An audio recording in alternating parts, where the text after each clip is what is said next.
We are at our final session of the pyramid model module training. This is part 3 of the top of the pyramid, and you're going to be joined by Judy again. Let's look again at our 5 steps of implementing positive behavior supports. Step 1, establishing a collaborative team and identifying goals. The team should be comprised of those who are significant in the child's life and they know the child. And the goal should be a measurable, obtainable goal. So for example, if we have a child who's tantruming 3 times a day and it's very intense, we might make the goal that the child only tantrums twice a day and the intensity is lowered. Gathering information for a functional assessment. So we're going to gather information through observations and discussions with folks that know that child well, such as the family. We'll do an ABC analysis, antecedent, behavior, consequence. What's the antecedent? What's happening before the behavior? What are some possible triggers for that behavior? Does it always happen before lunch? Does it always happen when the child is in a crowded situation? So what's a possible trigger? And then what's the exact behavior defined? So we don't want to use terms like he's verbally aggressive or he's physically aggressive. We want to define exactly what the behavior is. And then the consequence. What is the consequence for the behavior? Is the child getting attention? Is the child socially isolating themselves? What's happening after the behavior? Step 3, developing a hypothesis. So with all this information, why do you think this behavior is occurring? What would be your best guess?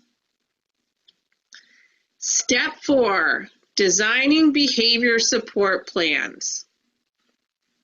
So you would design a plan that each of the staff can review, and possibly the family too, to follow at home to try to decrease that behavior. Step 5 is implementing the plan, monitoring it, evaluating outcomes, and this is where data comes in. You're going to want to keep some good data to make decisions, and refining the plan in natural environments. So this is a 5-step process, and every step is very important. So we want to make sure that we engage in the process so it helps us understand the behavior. The collection of data, observations, and information to develop a clear understanding of the relationship of events and circumstances that trigger and maintain the problem behavior is the process called the functional behavior assessment.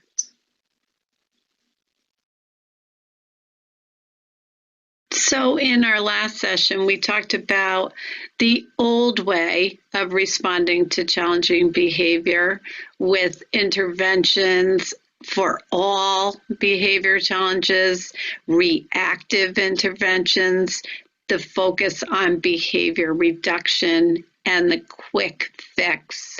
So dealing with things as they occur. And then the new way with the pyramid model framework, the intervention is matched to the purpose of the behavior. It's proactive and preventative.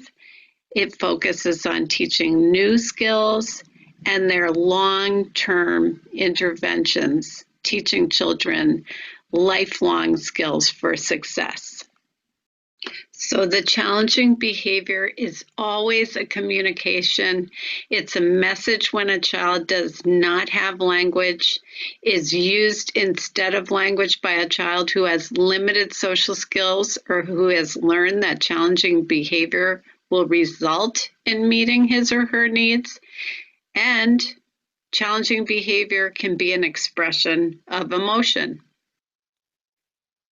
Challenging behavior has purpose. Children engage in challenging behavior because it works for them. Challenging behavior results in the child gaining access to something or someone, obtaining a request, or avoiding something or someone, escaping or protest.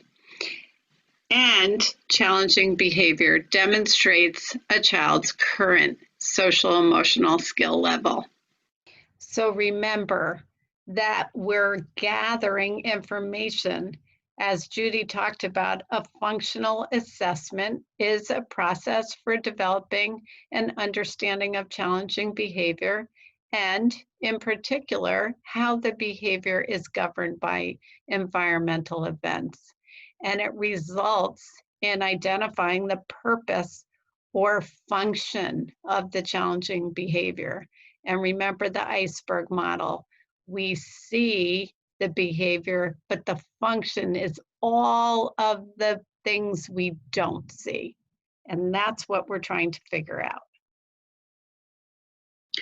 One of the tools we use for data collection as part of pyramid model program-wide implementation is the BIR. The Behavior Incident Reporting System collects and analyzes behavior incidents in early childhood settings. The system provides an efficient mechanism for gathering information on elements related to behavior incidents that are used to make decisions about providing supports to teachers and children within the program. In addition, the BIRS includes alerts about potential equity issues by calculating disproportionality related to race, ethnicity, IEP status, gender, and dual language learners. The BIRS also provides information on the frequency of behavior incidents resulting in suspensions and expulsions. The goal of the BIRS is to support the child, family, and teacher and consider the actions needed for program improvement. The BIR system focuses on behaviors that are of concern to the teacher and includes fields for the kinds of challenging behaviors that often occur in the preschool classroom and the responses to behavior that are likely to be used by the early childhood educator. The BIR looks at the problem behavior, during which activity did the behavior occur, who was involved, possible motivation, and what was the response to the behavior. So for instance, all of the behaviors that Judy talked about are included as possibilities, and this is a quick checklist that should take teachers no more than 1 to 2 minutes to fill out. Was the child exhibiting disruptions or tantrums or running away, or was there social withdrawal and isolation? Those are just some of the behaviors that are on the checklist. What activity would include arrival, small group activities, centers, indoor play, outdoor play, transitions, cleanup? Those are just some examples. Who was involved? Were there assistant teachers, head teachers, peers, any family members or classroom volunteers present? And there are others listed as well. What might be a possible motivation? Obtain a desired item or a desired activity, gain a peer attention, avoid peers, gain adult attention or comfort, avoid adults, avoid a task, obtain sensory, avoid sensory, or was it possibly another motivation?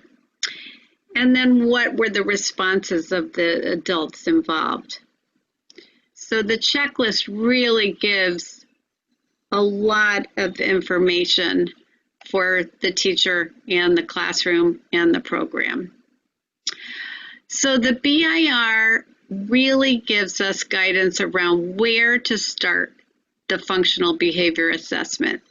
The BIR helps us to begin to think about the possible function of the behavior, what's going on below the water.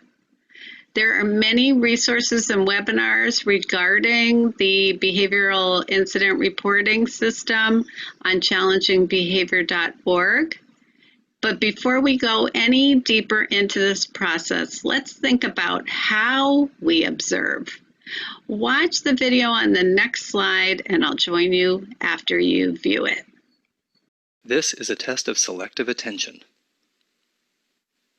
Count how many times the players wearing white pass the basketball.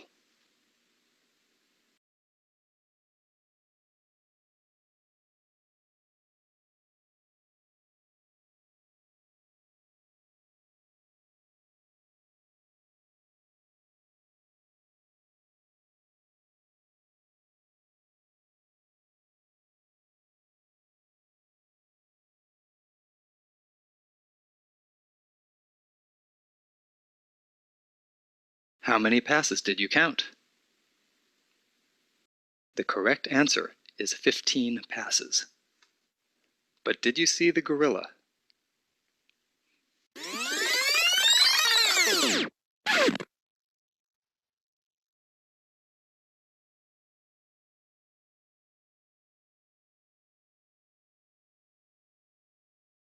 This video is from research by Daniel Simons and Christopher Chabris.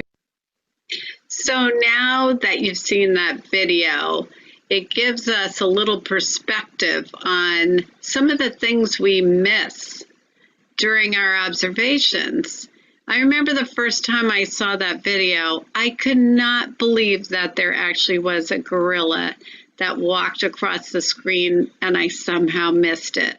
So think of all the things we miss during the day because our focus is somewhere else. When we're collecting data, we want to be as objective as possible. So let's talk about collecting our data using an ABC format.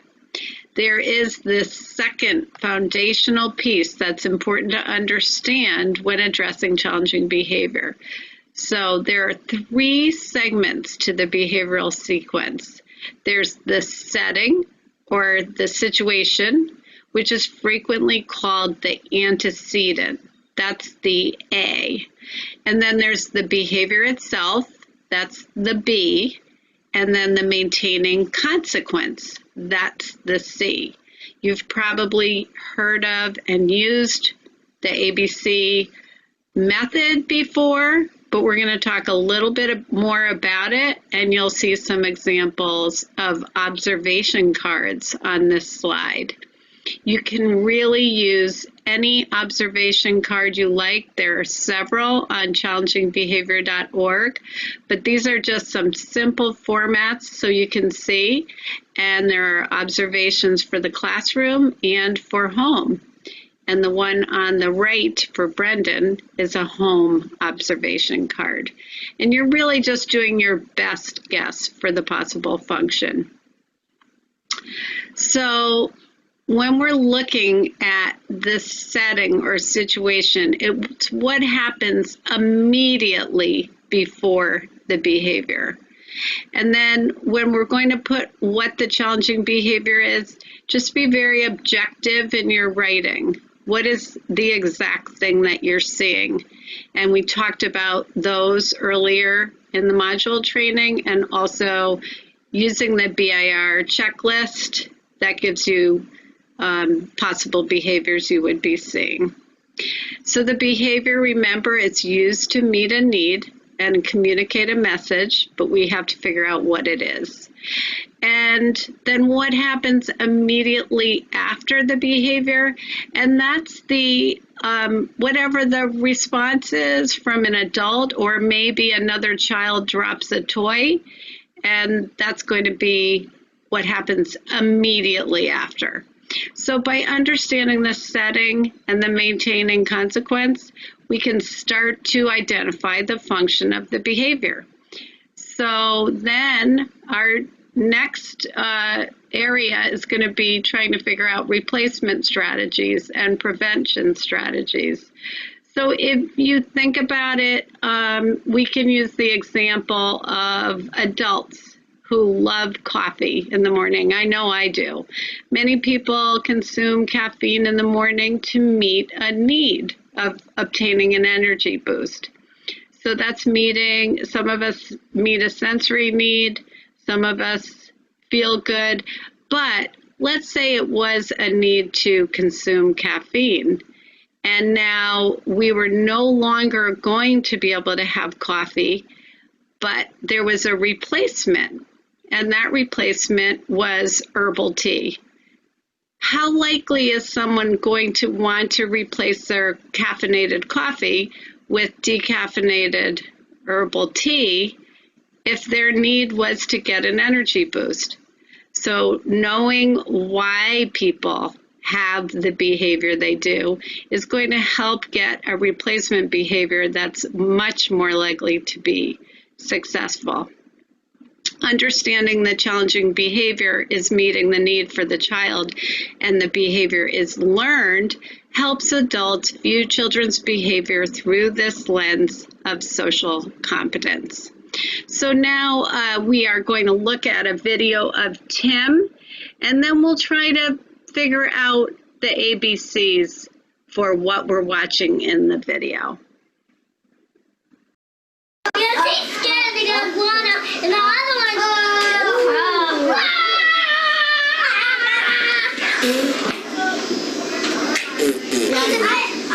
I'm coming.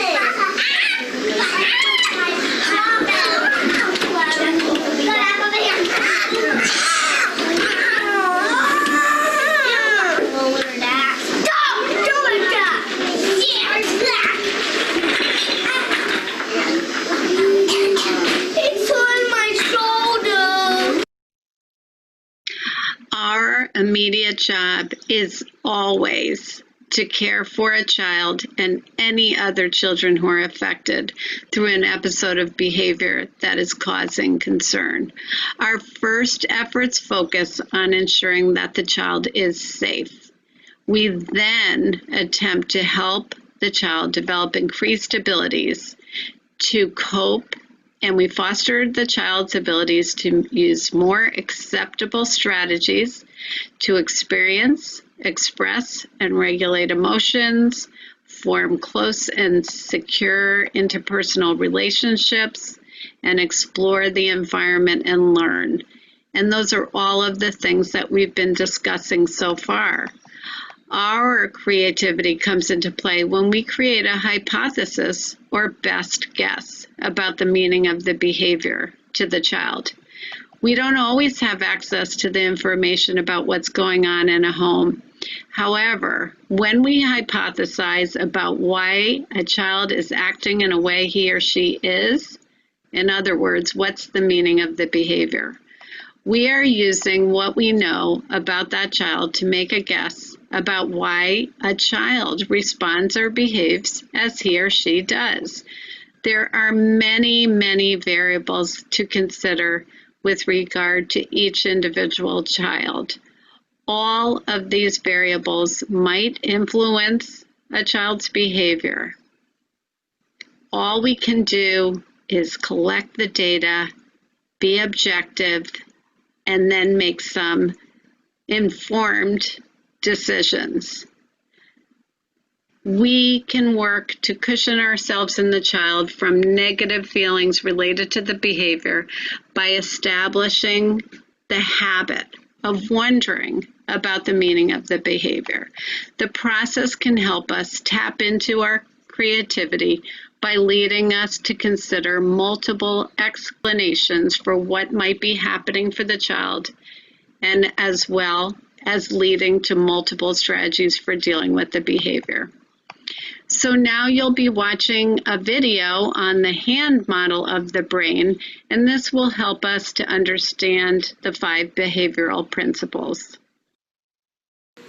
Hi, I'm Jeanette, and I'm going to teach you what's going on in your brain. And let me tell you something, it's not just going on in your brain, it's going on in all of our brains. Our mom's brains, our dad's brains, our grandparents' brain, our sister, our brother's brains, even my brain. So let's look in our brains, okay? This is our spinal cord. This is the inside of our brain, the lower part, where we carry our feelings. And then this is the higher part, our thinking part of our brain. So let's open our brain and see what's going on inside, okay? So when we open our brain, you can see I have a little animal here. And I like to call my animal my little lion. You can call your animal part of your brain whatever you want. A snaky part, a bear part, whatever your favorite animal is. And in this part of our brain, our animal part, when he gets scared or stressed out or has really, really big feelings, he's going to do one of 3 things. One of the first things he might do, what would an animal do if he gets scared or stressed out? Do you know? He might run away. And there's a second thing that he might do if he gets scared or stressed out. Do you know what that is? He might fight. He might bite, attack. Do people ever do that? I know I do sometimes. Sometimes I yell really loud when I get scared or stressed out. Sometimes that happens to all of us. And there's a third thing that our animal part of our brain does when we get scared or stressed out. Do you know? We freeze. We don't know what to do. We feel helpless, hopeless, and we just stay there. And we have all these big feelings and we don't know what to do. We can't think. That's what happens. Does that ever happen to you? I know sometimes that happens to me. However, because we're not animals, right? This is just an animal part in our brain. There's another part of our brain, and that's our thinking part, our talking part. Hi. That's the part that can tell us what to do to take care of our animal part of our brain. It can say things like I messages. I feel scared. I feel mad. I feel scared. And it can tell us what it's feeling. And the second thing it can do, not only tell us what it's feeling, it can tell us what it needs. It can say, I need affection. And affection is I need a hug. I need a kiss. And we can ask our parent or whoever is taking care of you to get that need met. And your parent or whoever's taking care of you will give that to you. They may not always give you what you want, like an iPod or an iPad, but they'll give you a hug or a kiss. And there's another A, which is a need, that you can ask when you're having a feeling, and that is, I need attention. And attention is I need someone to listen. Just hear me. You may not get what you want, but you'll get your mom or dad or whoever's caring for you. They're listening, ear, and they can hear you. And there's another need, and that is you can say, I need alone time, or I need a break. I need to take a walk because I'm having really big feelings. And that's a need too. And you can ask your mom or dad or whoever's caring for you and say, I need a break. I need some alone time. And you can go do that. And that's the third A. And there's another A, and that is, I need appreciation. And do you know what appreciation is? It's somebody telling you you're doing a good job. And we all need that. I know sometimes I need that too. When we can name it, we can tame our animal part and give it love, safety, and feel secure. And we can all do it, and I do it, and I know you can do it. So good luck, and I'll see you soon. Bye. Have you ever wondered why a child continues to use a challenging behavior? Have you ever thought to yourself, why does she keep doing that? It's obvious other children don't like it and don't want to play with her. I don't like it, and she knows that as well. So why does she keep doing it? The answers to those questions are found in something called behavioral principles. And we're also going to be talking about the behavioral sequence in the next slide as it applies to the video you saw of Tim. So you can think about Tim while we're going through this slide, and then you'll see a sequence of behavior in the next slide pertaining to the incident you saw. And by the way, that was an iguana in that video, and that iguana was one of 2 new iguanas in the classroom, and they were very popular, and there had been a problem all day with those iguanas. So that might help you to understand that video. So what are we looking at for the 5 behavioral principles? The first, all behavior is used to meet a need for that person, whether the behavior is an accepted behavior or a challenging behavior. This principle still applies. For example, the need to obtain a toy from a peer is a common need in early childhood classrooms. One child will meet that need by asking the peer who is using it for a turn. May I please have a turn? Another child will meet that need by hitting the peer who has the toy and scooping it up as she drops it. Even though hitting is an inappropriate behavior, the child's need for that toy is met. Behavior principle 2, the same behavior can meet different needs. Let's take the example we just used. During center time, hitting was used to get the toy. The child also hits during circle. When she hits during circle, she's removed from circle and sits alone at a table. She uses the same behavior for different purposes. The second time, she used hitting to meet the need of avoidance, specifically avoiding participating in circle time. Principle 3. Behavior is learned and can be replaced by a new behavior that meets the same need. At some point, the child learned that if she wants something someone else has, she can get it by hitting.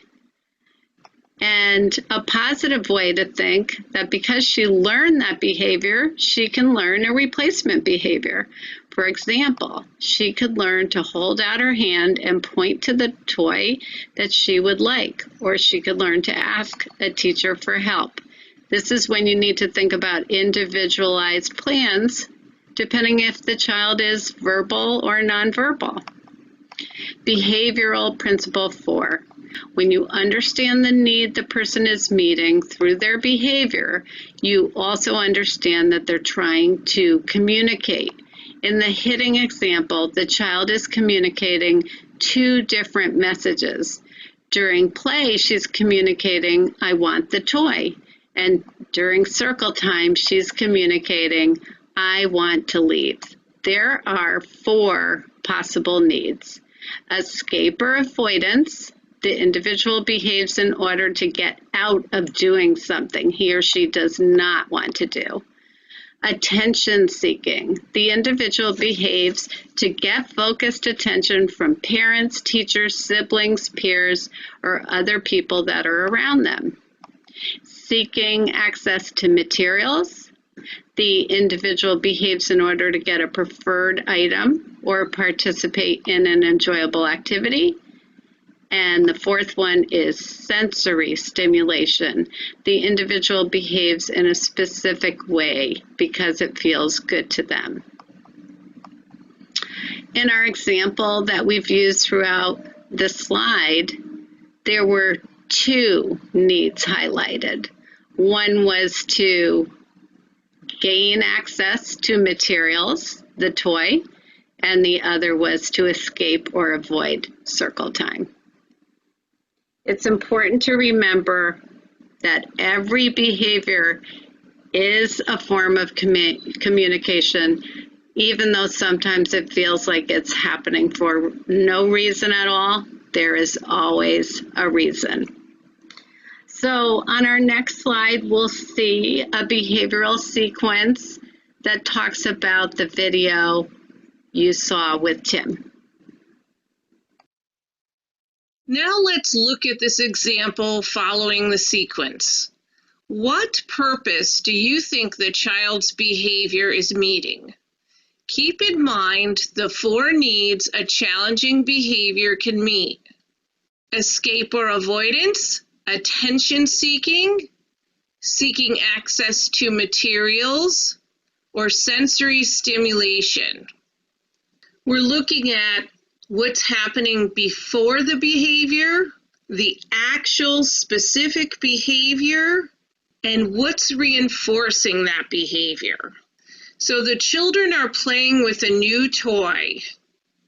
The child begins to make growling noises at peers and starts hitting his peers. What happens? The other child drops the toy. And now the child that is growling and hitting other children can play with that toy. That's a maintaining consequence. He got what he desired, a toy in the classroom. We do this because we want to look at if we could manipulate any one of these situations to teach the child a behavior to replace the behavior that he's currently exhibiting. We also look at the environment. Do we have enough toys? When we introduce a new toy, do we have enough for all the kids to play with? Do we need to build on that child's communication skills? And how is the behavior being reinforced? Do we need to provide a more positive reinforcement? We collected the data on Tim, and a good rule of thumb is to do observations for a 2-week period. That way you can see that it's happening on Mondays and Tuesdays and not the rest of the week. So maybe it's something to do with sleep over the weekend. Or you can see that it always happens during arrival or right before PM circle. So this gives you really good information, and you can look at this and see that the behaviors of hitting are happening outside and during small group. What do you think that behavior was telling us? Behavior typically serves to obtain, avoid, or serve a sensory need. What triggers do you think are happening in the classroom to trigger that behavior? It's important to collect data. When the data has been collected for the defined timeline, the team meets to review and analyze the data and develop a hypothesis about the function of the behavior. Look, I bring you a ladder. Wow! That's a trap. No, it's not a trap. It's called a ladder. Oh, I feel that you're okay. Oh, it's not. No, don't trap. Oh, I need one. No, they are not hats. They're nothing. Here is what teachers and family came up with after observing Tim for 2 weeks at school and at home. Notice that our observations are the behaviors that we can observe and that we come to conclusions after multiple observations over time. This helps us to avoid jumping to conclusions about what the purpose of Tim's behavior may be, and our conclusion is a result of observable behavior. What can teachers do? Completing a functional behavioral assessment, an FBA, and designing a behavior intervention plan, a BIP. In order to design a plan to change challenging behavior, we engage in a process that helps to understand the behavior. With that understanding, make the best match between what we want to teach as a replacement behavior and the behavior the child is currently using. When developing an approach to supporting and guiding young children's behavior, it is critical that young children feel safe and secure entering caring relationships. Very young children need responsive interactions and opportunities to spend time socially and emotionally in supportive environments. The importance of caregivers and families meeting these needs has been discussed in previous modules. So, our approach to responding to challenging behavior is one that is reflective rather than reactive. Reflecting on what an experience is like for a young child, observing what a child is communicating through their behavior, and deciding what we would like the child to do establishes a process that meets a young child's emotional needs and helps support and teach new skills and behaviors. The focus of this approach is on assisting the child in getting his or her needs met rather than eliminating the challenging behavior. The goal is to assist the child with developmentally appropriate self-regulation so that the developmental momentum that the child has is not slowed down or disrupted. Prevent, Teach, Reinforce for Young Children, or PTRYC, is what we use to provide this individualized support.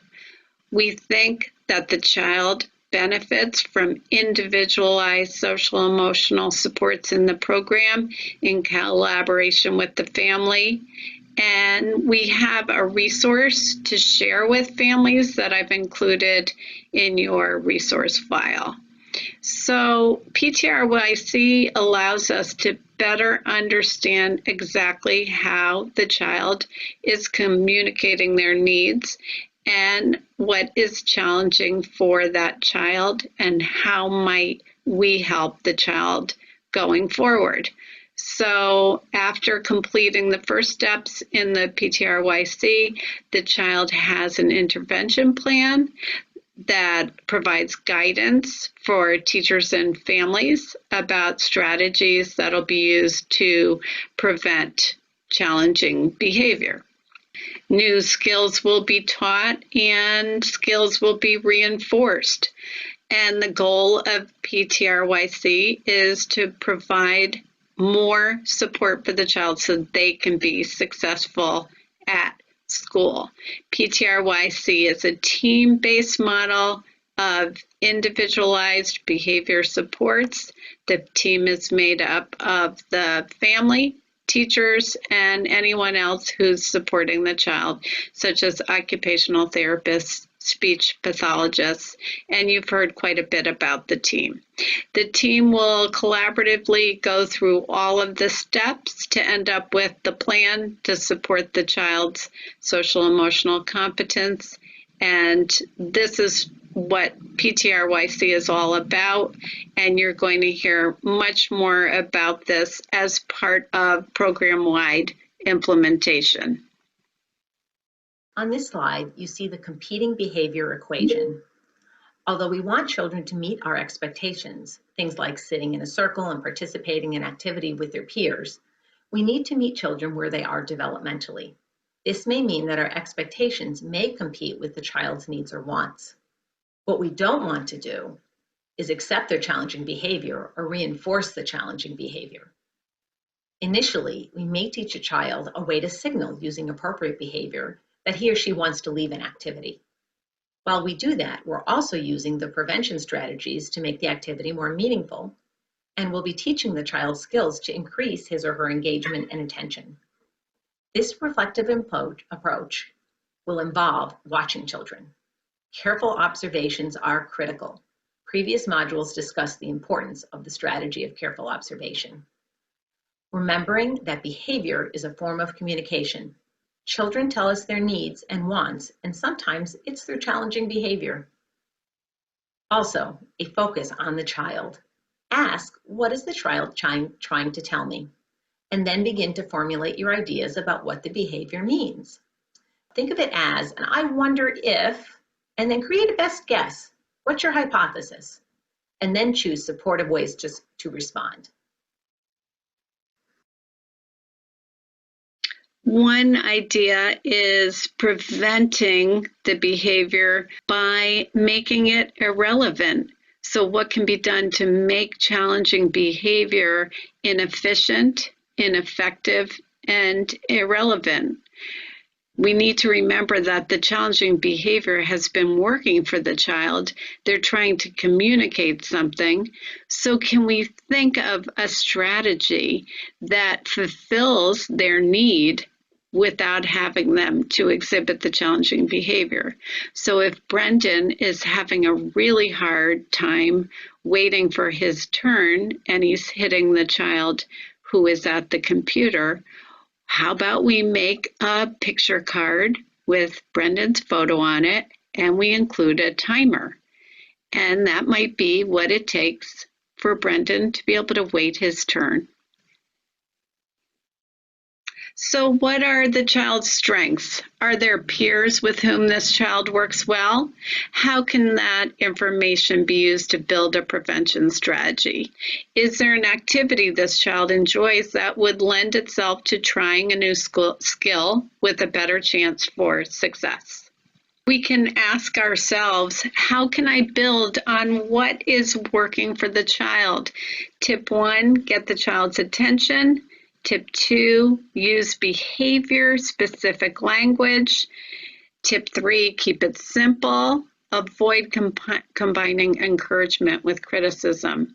Tip 4, encourage with enthusiasm. Tip 5, double the impact with physical warmth.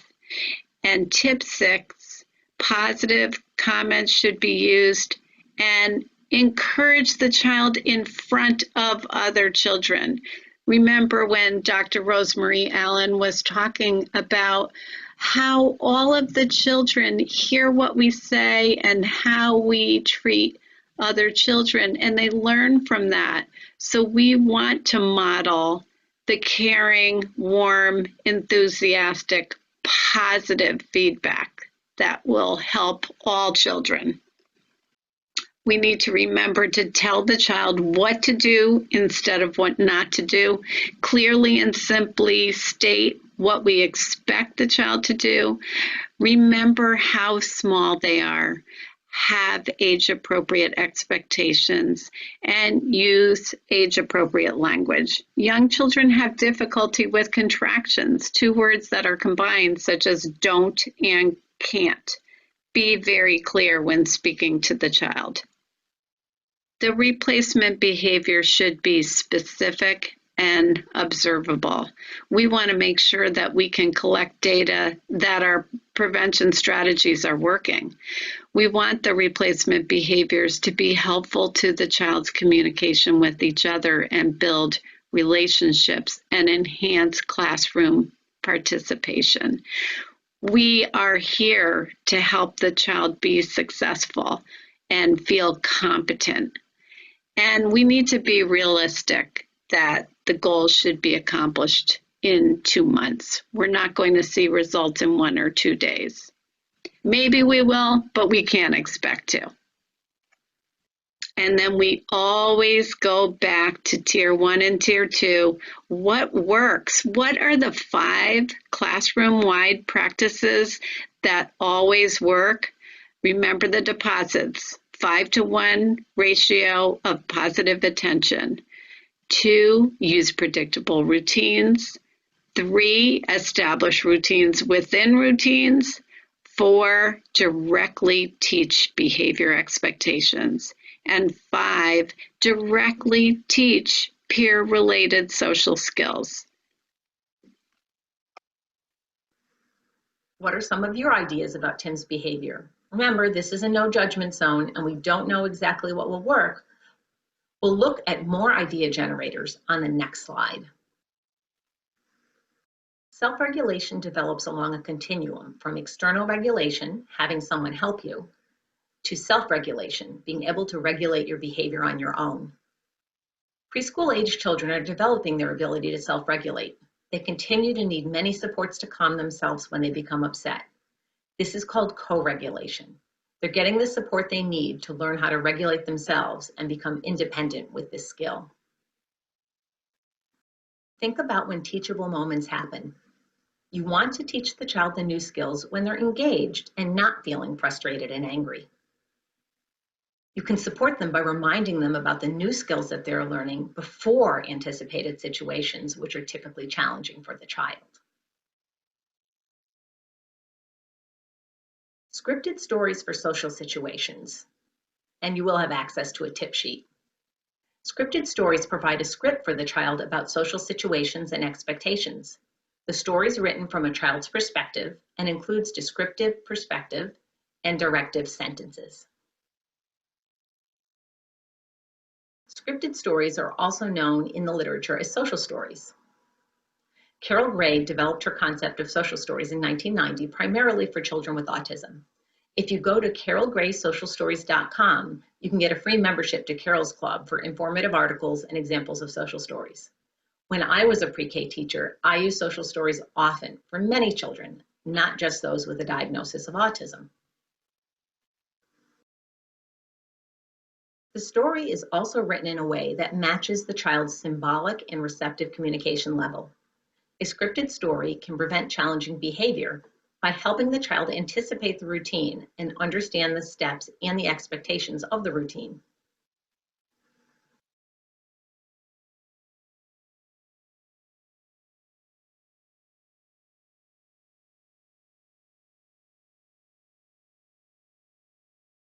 Each chapter of the scripted story was taught independently of the other, and the teacher only moved on to the next chapter once Tim had some maintenance of the skills in the chapter being taught.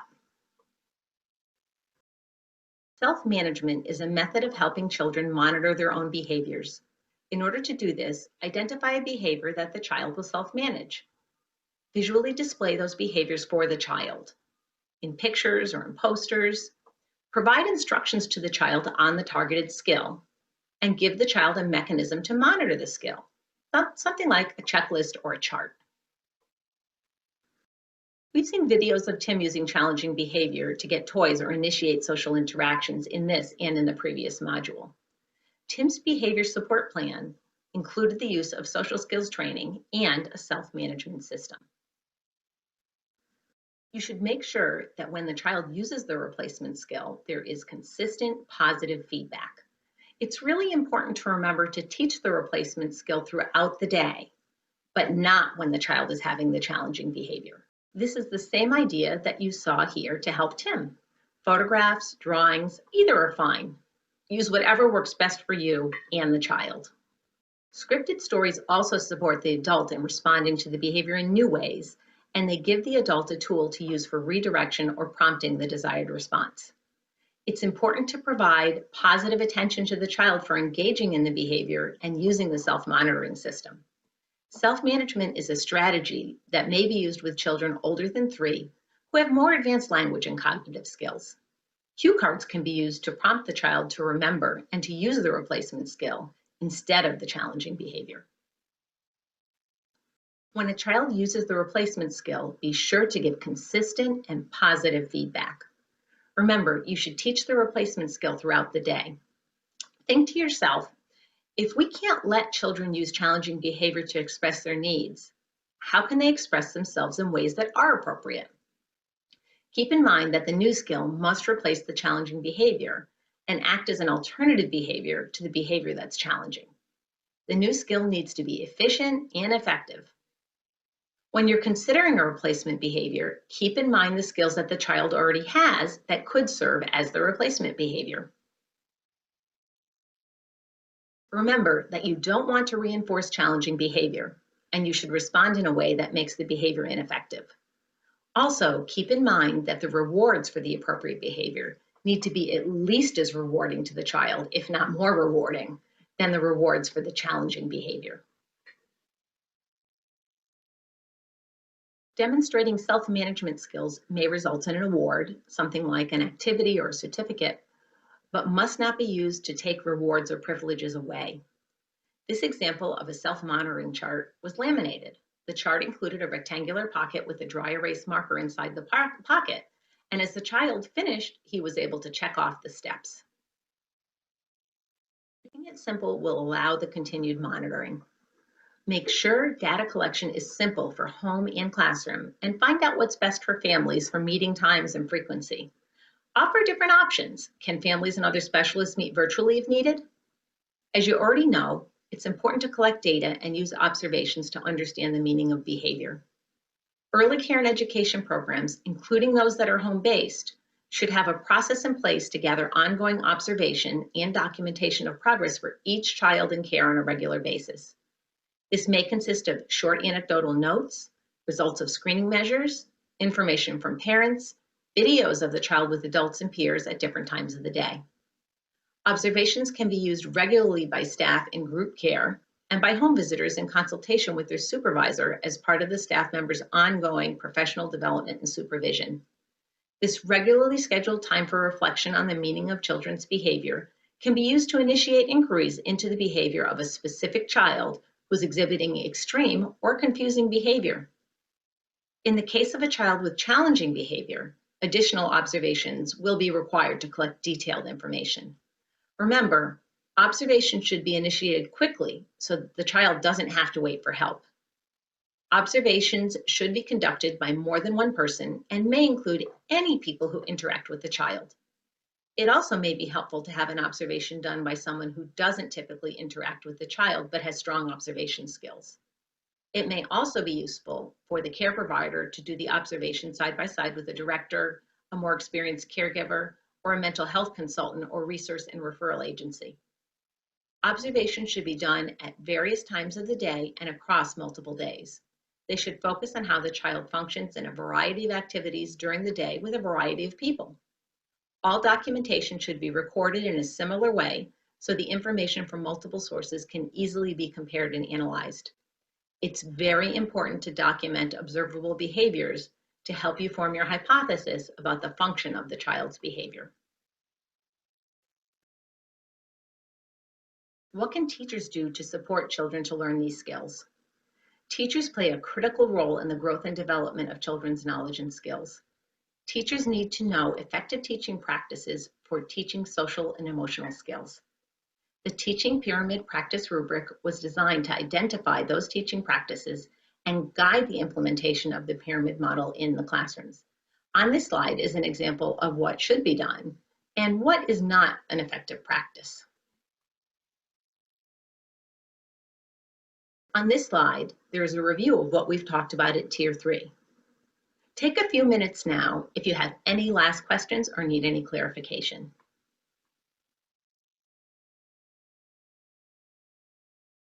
This process took time and consistency.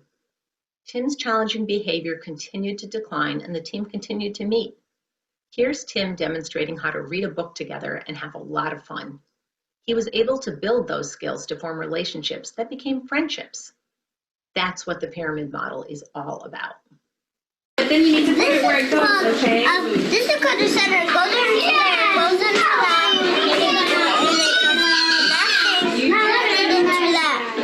yeah, it's called, it's a profiler. What? Wow. Look, this profiler doesn't have a math drive-in. In this module, you've learned about the third tier of the pyramid model, individualized intensive behavior interventions. At this tier, adults use a process called a functional behavioral assessment, or FBA, to design a behavior intervention plan, a BIP, to address children's challenging behaviors. Keys to designing a successful plan include understanding the behavioral principles and the behavioral sequence. The Teaching Pyramid Practice Rubric has 3 dimensions at this tier: assessment, planning, and intervention.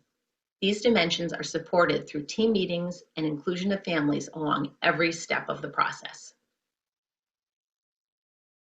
Hi again. The major messages of the pyramid model are a focus on prevention and teaching appropriate skills. Promoting social emotional development is not easy, and there are no quick fixes to challenging behavior. We need to take a comprehensive approach that includes building relationships, evaluating our own classrooms, and spending quite a bit of time reflecting on our own practices and behaviors, and teaching those social skills that children need to be successful. So we want to thank you so much for joining us for this Connecticut Pyramid module training. We know that the pyramid model is a framework to promote young children's social and emotional development and to prevent and address challenging behavior.